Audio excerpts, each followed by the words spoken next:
Good morning. Craig Howard here. Happy to be with you again this morning. I was stuck on hold for a long time yesterday with Frontier. We're trying to get some problems worked out with our internet at the church.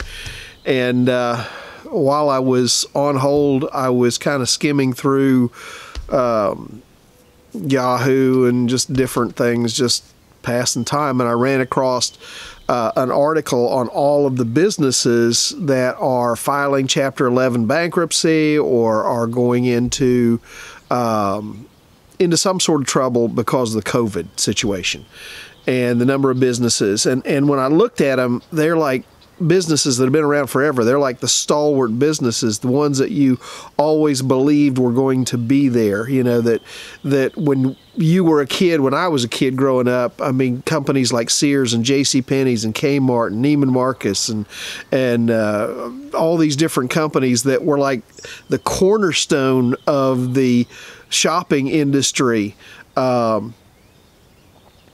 you just thought were going to be around forever. I mean, they were giants. They were financial giants, and to see that they are now in the process of closing like half of their stores and filing for Chapter 11 bankruptcy and trying to get reorganized. There was like 25 different companies, and many of them were companies that I was familiar with. Some of them weren't.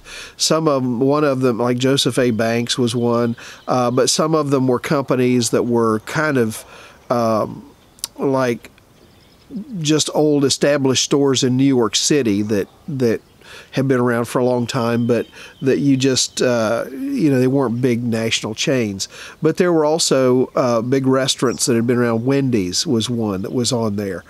And, it's these big chains and these big companies and how they're closing like half or more of their stores. And you just thought these companies were steadfast. These companies were solid. These companies were going to be there. And now we're seeing a number of them that are struggling to just restructure and keep their doors open. And it made me think about how much it means to us that God is steadfast in himself. The Bible says in Psalm 85, verse 10, I'm sorry, that's not the one I was looking for. Psalm 25, verse 10. David said, "All the paths of the Lord are steadfast, love and faithfulness for those who keep his covenant and his testimonies. All the paths of the Lord are steadfast, love and faithfulness." In an era, in a time where there is so much uncertainty, the stock market is just going up and down and up and down, and it's all over the place. And stores are trying to figure out whether or not to even try to stay open. Some of them are going ahead and filing for Chapter 7 bankruptcy, which is, you're going out of business. At a time when there is so much uncertainty in the world and so many things like that are going on, steadfastness means something. It's special to know that God's love is unwavering. God's love is steadfast.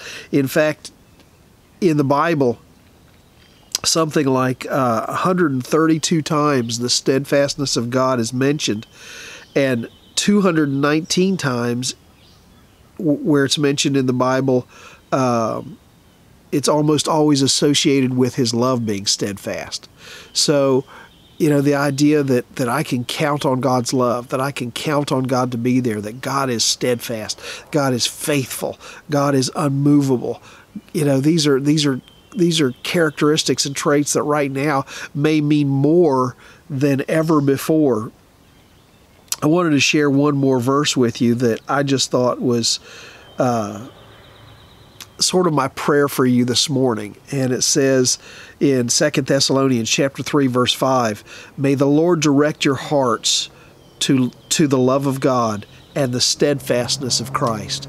That's my prayer for you this morning. May the Lord direct your hearts to the love of God and the steadfastness of Christ. I don't know what uncertainties you may be facing today as a result of the coronavirus and what's going on in the world and all the struggles and all the political unrest and racial unrest and all of the tensions and all of the upheaval that's going on. I don't know how that's affecting your life. But I want to tell you that you have a steadfast God who loves you unwaveringly. And with all of the uncertainty that exists, you could trust Him to be there for you. That's my prayer for you this morning. I hope you have a good day today.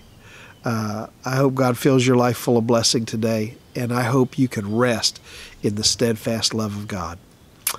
God bless you. I'll talk to you tomorrow. Bye.